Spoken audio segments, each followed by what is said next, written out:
अस्सलाम वालेकुम, kitchen files की तरफ से सबको खुश आमदीद। आज मैं आपके लिए जो रेसिपी लाई हूँ वो है चिकन शामी कबाब। लज्जत से भरपूर ऐसी रेसिपी जो हमारी दादी और माँ की सिग्नेचर डिश हुआ करती थी। इसे हम प्योर देसी अंदाज से बनाना सिखाएंगे, जिसके लिए हमें किसी मशीन की जरूरत नहीं पड़ेगी। तो वीडियो को एंड तक जरूर देखें ताकि आप जान सके कि रेशेदार शामी कबाब कैसे बनते हैं। तो चलिए हम अपनी रेसिपी की तरफ चलते हैं। बिस्मिल्लाहिर्रहमानिर्रहीम। इसके लिए ली है हमने आधा किलो दाल चना, जिसे हमने 1 घंटा पहले भिगो कर रखा हुआ है। इसके बाद हम लेंगे 3 पाव चिकन, जिसे धोकर हमने अच्छे से साफ कर लिया है। ये मैंने हड्डी वाला लिया है क्योंकि हड्डी की यखनी इसमें शामिल होकर मजा दुबाला कर देती है। अब मैं इसमें ऐड करने लगी हूँ 2 अदद प्याज, जिन्हें मैंने रफली चॉप कर लिया है। 8 से 10 जवे लहसुन के, बारीक चॉप की हुई अदरक, 4 अदद कटी हुई सब्ज मिर्च, सुर्ख मिर्च पाउडर, हल्दी पाउडर, थोड़ा सा नमक, चिली फ्लेक्स, खुश्क धनिया और गरम मसाला। सबसे एंड पे मैंने ऐड किया है 1 लीटर पानी।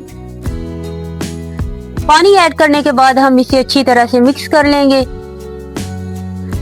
अच्छी तरह से मिक्स करने के बाद हम इसको ढाँप कर गैस का फ्लेम हाई करके पकाना शुरू कर देंगे।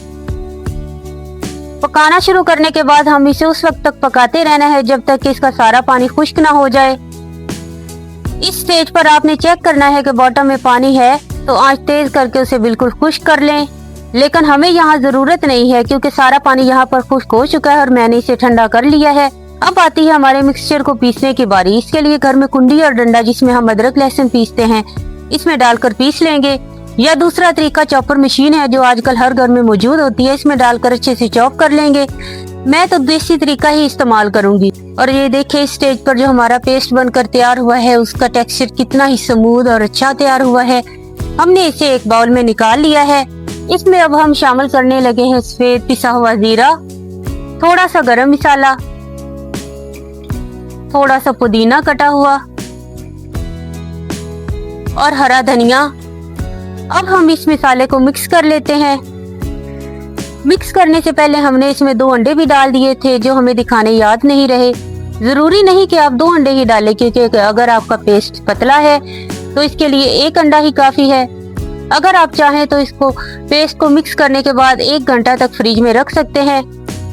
अब हम शामी कबाब की पैटी बनाएंगे। पैटी बनाने के भी 2 तरीके हैं। पहला जो कि वो हम इसके साथ मोल्ड के जरिए बना रहे हैं, जिससे बड़ी ही परफेक्ट पैटी बनकर तैयार होती है।